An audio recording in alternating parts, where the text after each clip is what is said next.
Yes,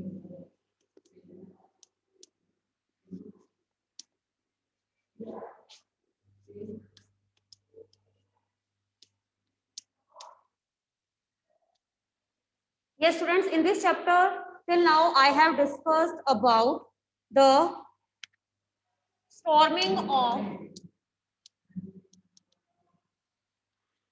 Bastille. Bastille fort in 14 July 1789. Causes of revolution. Different causes of revolution were there: economic, political, social, middle class, and role of philosophers. ठीक है? Then उसके बाद फिर हमने discuss किया था that in tennis court National Assembly was declared, and this National Assembly was led by Mirabeau and Abbesier. These two important leaders, they, yes, they belong to first and second estate, but still they had soft corner for the people of third estate. And this, according to this new constitution, which was completed in 1791, citizens were divided into different, and estate system को खत्म कर दिया. Citizens were divided into active, passive citizens, and active citizens जो vote कर सकते थे electors को, और इलेक्टर्स जो हैं उन्होंने एक नई असेंबली बनाई. इस असेंबली को क्या कहा गया? नेशनल असेंबली या लेजिस्लेचर भी कहा गया. अब 1791 के बाद क्या क्या चेंजेस आए? ठीक है, आई थिंक यही हमने डिस्कस किया था, या इससे आगे तो आप मुझे बता सकते हो. Shivansh, yes, keep a mic on. Yes Shivansh, keep a mic on बेटा. हाँ जी Princy, keep a mic on. Good morning ma'am. Morning. हाँ जी, we have discuss up to here. Yes ma'am. Okay, ठीक है. Okay, after that, after this new constitution, King Louis XVI was not happy because now his powers were divided. यानी कि एक ऐसा king जो 1789 से पहले सभी पावर्स उसके हाथ में थी, कॉन्स्टिट्यूशन बनने के बाद उसकी पावर्स को डिवाइड कर दिया. So now he was busy with the signing of secret negotiations with the foreign countries, and he attacked the plan on his own country. उसने क्या किया? फॉरेन कंट्रीज के साथ मिलकर अपनी ही कंट्री पे अटैक का जो प्लान किया, जिसके कारण फ्रांस के जो लोग हैं वो लुई 16 के अगेंस्ट हैं. एंड इस पर्टिकुलर टाइम पीरियड में बहुत से लोगों के मन में नेशनलिज्म की फीलिंग जो है वो स्प्रेड हुई. मार्सिले एक इंपॉर्टेंट नेशनल एंथम सॉन्ग जो है वो उस टाइम पीरियड में बहुत फेमस हुआ, एंड प्लेस का नाम मार्सिले, इस जगह से जो है वो मार्सिले सॉन्ग गाया गया. बहुत से लोगों ने जो है वो रेवोल्यूशनरी या जिसे हम कहते हैं एक्टिविटीज प्लान की किंग लुई 16 के अगेंस्ट. एंड नेशनल असेंबली को जब ये पता लगा कि किंग जो है वो अटैक प्लान कर रहे, तो नेशनल असेंबली ने वोटिंग जो है की, और नेशनल असेंबली ने डिक्लेयर किया कि बजाय कि फॉरेन कंट्रीज फ्रांस पे अटैक करें, why not to attack first, मतलब फ्रांस खुद अटैक करे इन कंट्रीज. एंड ऐसे में बहुत से लोग जो है वो सोल्जर्स बनने के लिए रेडी हुए, बहुत से फार्मर जो है वो सोल्जर बने, उनके मन में अपनी कंट्री के लिए नेशनलिज्म की फीलिंग है. एंड इस तरह से एक क्लब जो है वो बहुत फेमस हुआ उस पर्टिकुलर टाइम पीरियड में. The name of club is Jacobian. इस जैकोबिन क्लब का नाम जैकोबिन क्यों पड़ा? क्योंकि सेंट जैकब बिल्डिंग में ये सभी लोग इकट्ठे होते थे. और कौन थे ये? The people from third estate, less prosperous section, pastry makers, ठीक है, वॉच मेकर्स, एंड लॉन्ड्री जो है वो लॉन्ड्री का काम करते थे, या डॉकयार्ड वर्कर्स. और इनका जो लीडर था उसका नाम क्या था? Maximilian Robespierre. ठीक है, और ये कंट्री में जो है वो रेवोल्यूशन फिर से प्लान कर रहे थे. और उस पर्टिकुलर टाइम पीरियड में जो किंग थे वो पैलेस ऑफ वर्साई में नहीं बल्कि पैलेस ऑफ ट्यूलेरिस में रह रहे थे उस टाइम पीरियड में अपनी फैमिली के साथ. Then they planned an attack on palace of Tularis. Then attack was there, and in this attack, king and his wife Mary Antonio was arrested. उसको अरेस्ट कर लिया गया. एंड कंट्री में Republic, यानी कि now France became Republic. Republic का मतलब क्या होता है? लुई 16 को अरेस्ट करने के बाद कंट्री में इलेक्शंस करवाए गए, और मैक्सिमा रॉबेस्पियर को लोगों ने मिलकर जो है वो कंट्री का नया रूलर बनाया, लीडर बनाया। रिपब्लिक क्यों कहते हैं? क्योंकि he was not elected permanently, उसको टेम्पररी बेसिस के ऊपर इलेक्ट किया गया। ठीक है, अब इससे पहले आपने याद रखना है कि 1789 से पहले फ्रांस जो था वो मोनार्की था। 1789 से लेकर 1791 तक फ्रांस बना कॉन्स्टिट्यूशनल मोनार्की। लेकिन अब जब रिपब्लिकन यानी कि जैकोबिन क्लब की जब गवर्नमेंट बनी, देन फ्रांस बिकेम। अब जैकोबिन क्लब के, या हम ये कह सकते हैं कि इसकी पार्टी या मैक्सिमा रॉबेस्पियर के आने के बाद कंट्री में क्या क्या चेंजेस आए, उसको कहा जाता है राइन ऑफ टेरर।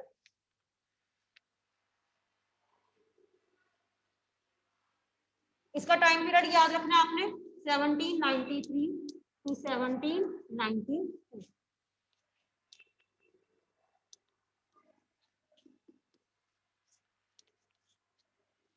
क्यों इसके टाइम को राइन ऑफ टेरर कहते हैं? ठीक है, हमने इसमें ये बताना है कि राइन ऑफ टेरर रीजन क्या है। क्योंकि मैक्सिमा रॉबेस्पियर ने इस पर्टिकुलर टाइम पीरियड में पॉलिसीज जो है वो इतनी हार्शली इंप्लीमेंट की कि इवन उसकी अपनी ही पार्टी के लोग जो थे वो उसके एंटी हो गए। नंबर 1,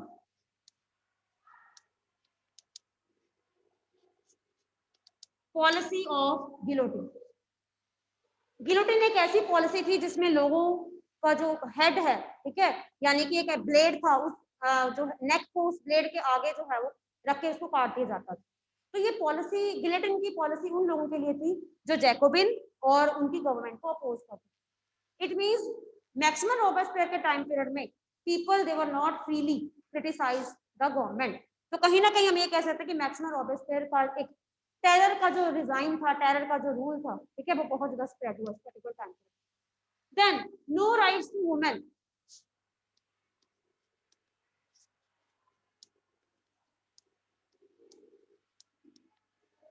इसमें हमने एग्जांपल देना है Olympe de Gouges. Olympe de Gouges जो थी वो एक ऐसी वुमेन थी जो वुमेन के लिए राइट, हाँ क्या कह रहे हो? अमेरिका की थोड़ी, फ्रांस की। हाँ जी, ओलंपे डी गॉस जो थी उसने क्या डिमांड किया? Right to vote, and she form the club at that time, but she was not, if you can say, permitted to form a club, and for that she was guillotined during the revolutionary government। यानी कि maxima Robespierre के time period में उसको guillotine कर दिया। तो women को rights नहीं दिए गए, लेकिन हाँ वो अलग बात है कि स्कूलिंग कंपल्सरी करती है उसके लिए, पॉलिटिकल राइट्स नहीं दिए। देन थर्ड, इसमें आपने बताना है maximum ceiling on wages and prices। Ceiling का मतलब क्या होता है? लिमिट लगा देना। लिमिट का मतलब होता है, सबसे पहले हम डिस्कस करेंगे वेजेस, देन प्राइसेस।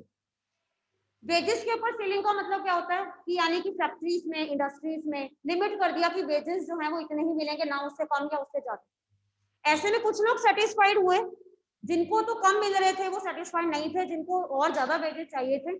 ठीक है, और ऐसे में हर तरह का ग्रुप था, यानी कि कुछ लेबर सेटिस्फाइड थे, कुछ नहीं थे, क्योंकि लोगों को ये लग रहा था कि अब उनकी सैलरीज को लिमिट कर दिया गया, ना उससे कम ना उससे ज्यादा। प्राइसेस को भी सेम कर दिया, प्राइसेस को भी लिमिट कर दिया। लिमिट का मतलब होता है कि उस प्राइस से ज्यादा कोई बेच नहीं सकता, ना उससे कम। तो इससे भी कईयों को फायदा हुआ, कईयों को नहीं। जो उस प्राइस से ज्यादा बेचना चाहते होंगे उनको प्रॉपर प्रॉफिट नहीं हो रहा। और इस तरह से सोसाइटी में हर तरह के ग्रुप जो है वो बन गए। कुछ लोग मैक्सिमा रॉबेस्पियर को सपोर्ट कर रहे थे और कुछ उसकी फेवर में नहीं, अगेंस्ट। ये भी एक राइन ऑफ टेरर माना जाता है। ठीक है, देन फोर्थ, रॉबेस्पियर ने कुछ वर्ड्स को जो है प्रोनाउंसिएशन या बोलने से मना कर दिया, लाइक सर एंड मैडम।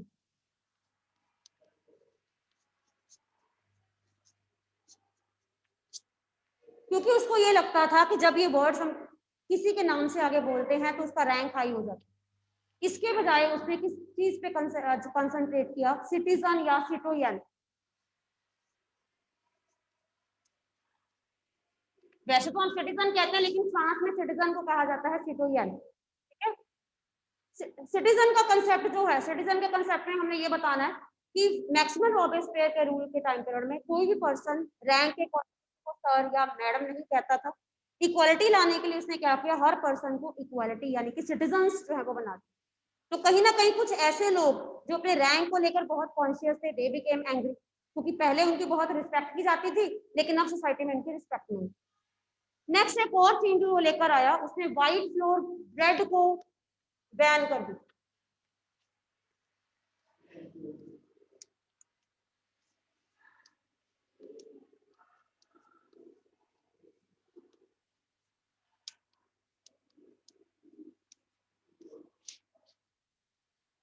अब जो लोग इनको प्रोड्यूस करते थे, व्हाट हैपेंड टू दक्ष, क्या हुआ बच्चे आपको? You are not serious, what happened to you? Yes, stand up. Who was Maximilien Robespierre? Stand up and tell me their policies, why his time period is known as reign of terror. You sit there, sit there.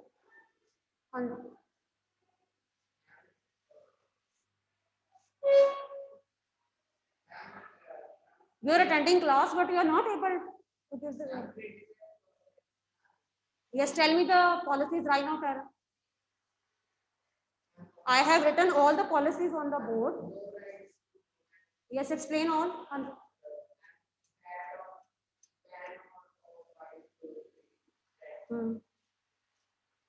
What? Means you are not conscious. You are attending, but you are not conscious. Yes, and he put ban on white flour bread, and rather than he introduced whole wheat bread. Why? Because whole wheat bread जो थी वो पहले common people खाते थे, और Robespierre ने जो है वो कॉमन पीपल को इंपॉर्टेंस देने के लिए व्हाइट फ्लोर ब्रेड को बैन कर दिया।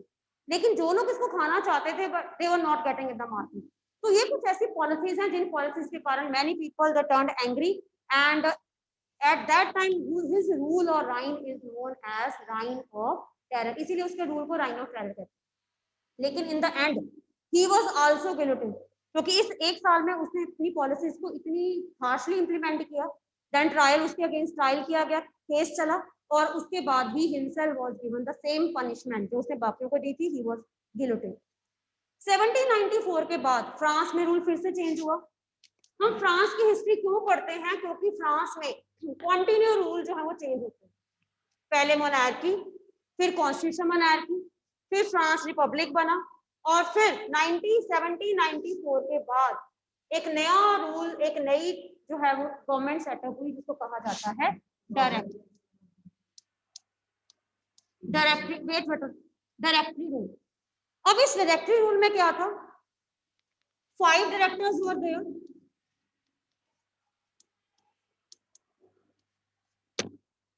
And powers were divided among all. यानी कि पहले पावर जो है वो सिर्फ किंग के हाथ में होती थी, किंग के बाद मैक्सिमम रॉबेस्पियर के हाथ में सिर्फ एक पावर। लेकिन अभी क्या हुआ? डायरेक्टर्स, यानी कि 5 डायरेक्टर्स के हाथ में पावर है, और इन 5 डायरेक्टर्स इनको कंट्रोल करती थी लेजिस्लेटिव काउंसिल। 2 लेजिस्लेटिव काउंसिल्स थे।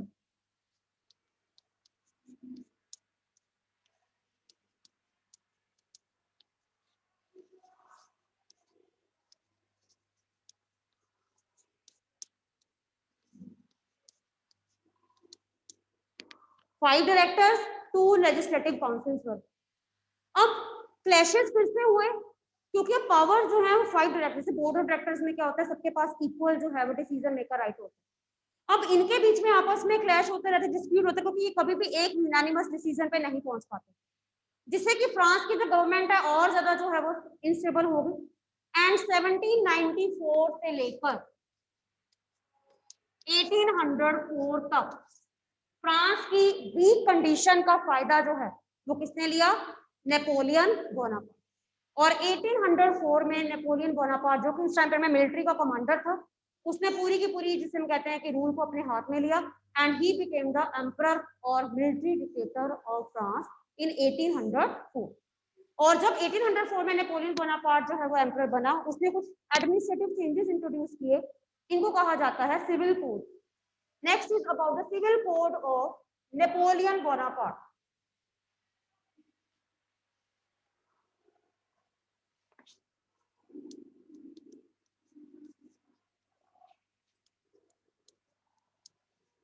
इसमें हमें ये बताना है कि सिविल कोड यानी कि जो नए एडमिनिस्ट्रेटिव चेंजेस थे, कौन कौन से चेंजेस इंट्रोड्यूस किए नेपोलियन बोनापार्ट ने, और उसका मोटिव क्या था। Number 1, abolish feudalism.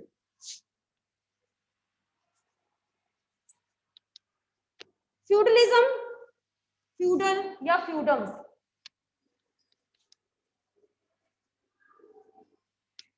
सेवनटीन 1889 से पहले लुई 16 जो थे वो कुछ फ्यूडम्स को अपॉइंट करते थे और इन फ्यूडम्स का मेन काम क्या होता था, टू कलेक्ट टैक्सेस।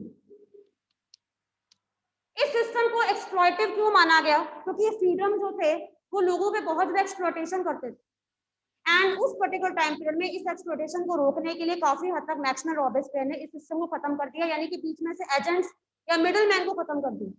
अब लोग डायरेक्टली जो है वो गवर्नमेंट को टैक्स डिपॉजिट कर सकते हैं। ठीक है, तो ये एक तरह से फायदा हुआ और स्टार्टिंग में लोगों को लगा कि नेपोलियन बोनापार्ट बहुत पॉजिटिव चेंज लेकर आएगा and farmers and businessman they became very happy. Next is private property.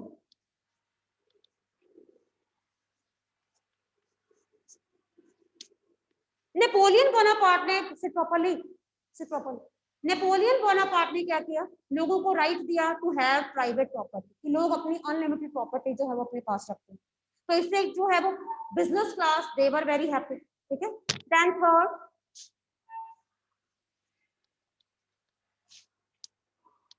Dues were abolished. Dues का मतलब होता है कि कुछ लेबर्स को या वर्कर्स को अपनी सैलरीज में से कुछ ड्यूज जो है वो देने पड़ते हैं, काइंड ऑफ जिसे हम कहते हैं कि जैसे टैक्सेस का ऑफडम या कुछ ऐसे टैक्सेस, उनको अबॉलिश कर दिया। तो these labours and working class they became very happy.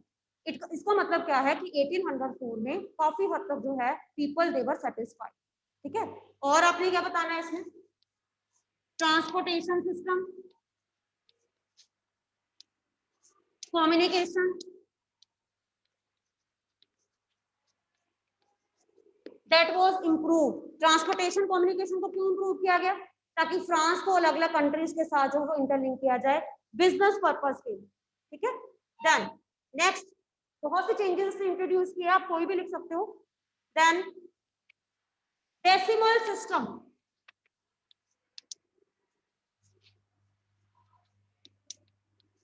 उसने काउंटिंग में डेसिमल सिस्टम इंट्रोड्यूस किया ताकि कैलकुलेशन को, जो करेंसी है उसको और ज्यादा जो है वो फिजिबल बनाया जाए, एक्सचेंज सिस्टम को फिजिबल बनाया जाए। Then waiting scale. Waiting scale का मतलब होता है चीजों को वेट करने के जो स्केल होते हैं, अलग अलग कंट्रीज अलग अलग एरियाज में अलग अलग, लेकिन नेपोलियन बोनापार्ट ने इनको इक्वल रखा ताकि हर एरिया में चीजों को वेट करने का जो स्केल है उसके बेसिस के ऊपर बिजनेसमैन को कोई लॉस ना हो। ठीक है, देन इसके अलावा ये तो थे उसके पॉजिटिव चेंजेस, यानी कि वो एक मिलिट्री एक्सपेक्टेशन थी और एक मिलिट्री जिसे कहते हैं इंपीरियलिस्टिक था। एंड 1804 के बाद ही was busy to annex the territories other than France, और दूसरी टेरिटरीज पे अनेक्स करने के लिए, अटैक करने के लिए ही नीडेड मनी, और मनी के लिए इसने क्या कर दिया, नेगेटिव। अब हमें इसमें थोड़ा नेगेटिव बताना है। Why people dislike Napoleon Bonaparte system, because he increase taxation. हाँ जी, क्योंकि आर्मी और एक्सपेंडिचर जो है उसका खर्चा जो है होने के लिए उसको क्या चाहिए, मनी चाहिए, और ये मनी कहाँ से आता है, from the pocket of people, so that's why he increase taxes. Then second आपने बताना है सेंसरशिप। सेंसरशिप का मतलब होता है सेंसर्स, यानी कि 1789 से पहले भी किंग लुई 16 सेंसर्स अपॉइंट करते थे ताकि कंट्री में कुछ भी किंग के अगेंस्ट या उसकी गवर्नमेंट के अगेंस्ट जो प्रिंट ना हो। तो नेपोलियन बोनापार्ट ने भी क्या किया, सेंसरशिप जो है उसको फिर से इंट्रोड्यूस कर दिया कि now nobody you can say write anything against Napoleon Bonaparte's government. Then third forced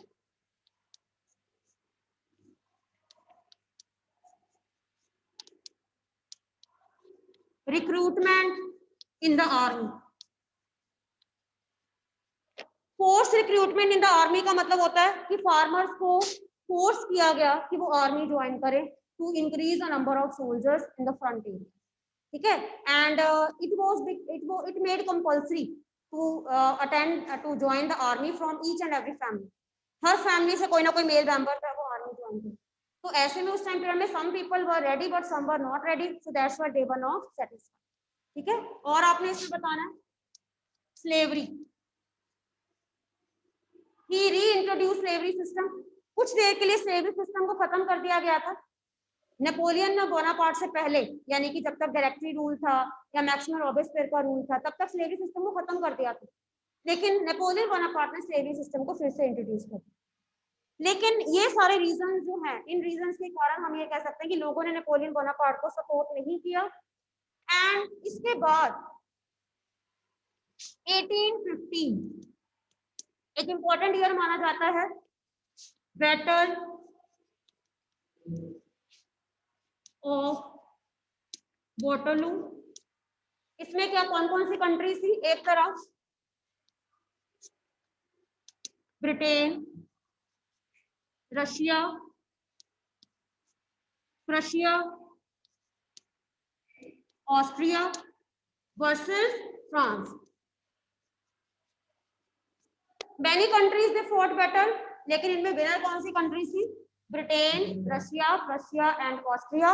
and Napoleon Bonaparte he got defeated। ठीक है, और उसके बाद 1815 में नेपोलियन बोनापार्ट को अरेस्ट कर लिया और 1821 में नेपोलियन की डेथ हो गई एंड उसको सेंट हेलिना आइलैंड जो है वहां पे रखा गया लोनली। और इसके बाद जो फ्रांस में फिर से, यानी कि इन कंट्रीज ने, Britain, Russia, Prussia and Austria जो है, इन कंट्रीज ने फ्रांस की टेरिटरीज को कंट्रोल किया। तो ये हम आगे वाला जो पार्ट है ये हम 10th में पढ़ते हैं कि 10th का जो आपका चैप्टर है that is nationalism in France और यूरोप। तो टिल दैट इस चैप्टर में आपने यहाँ तक करना है up to Napoleon Bonaparte, battle of Waterloo 1815 तक। ठीक है, एंड इन बिटवीन आपके कुछ और भी टॉपिक्स हैं। इन टॉपिक्स में आपका एक टॉपिक है स्लेवरी सिस्टम। आपका ध्यान पढ़ने में नहीं है ना बच्चे? I don't know why, what happened to you?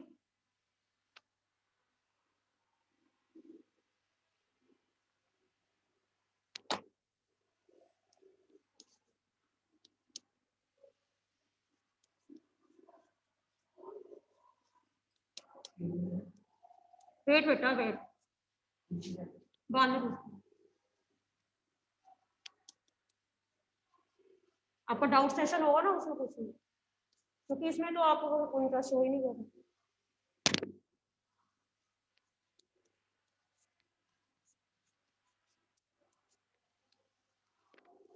Yes, इसमें सबसे पहले आपने बताना इन टॉपिक्स को कवर करना है through out from 1789 to 1850।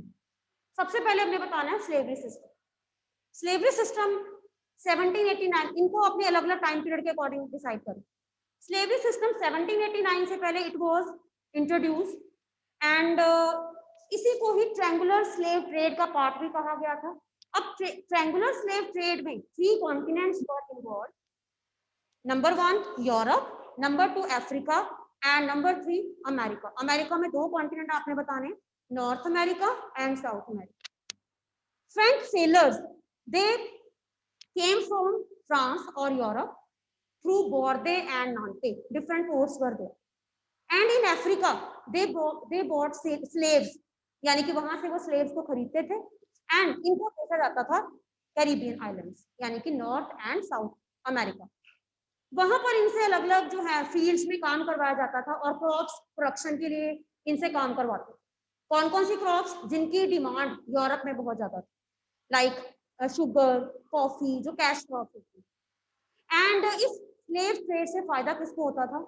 French sellers as well as Caribbean islands के जो प्रोड्यूसर्स। और इसमें स्लेव्स कहाँ से यूज किए जाते थे? अफ्रीका। और इसीलिए इसको कहा जाता है ट्रायंगुलर स्लेव ट्रेड। तो स्लेवरी सिस्टम मतलब लोगों को खरीदने और बेचने का जो एक ट्रेंड था वो 1789 से ही पहले। लेकिन जिस पर्टिकुलर टाइम पीरियड में मैक्सिमम रॉबेस्पियर का रूल जो है वो कंटिन्यू हुआ, उस देर के लिए स्लेवरी सिस्टम को कुछ देर के लिए खत्म कर दिया, but later on it was reintroduced and reintroduced by whom? Napoleon Bonaparte. Clear? Rest I will discuss tomorrow.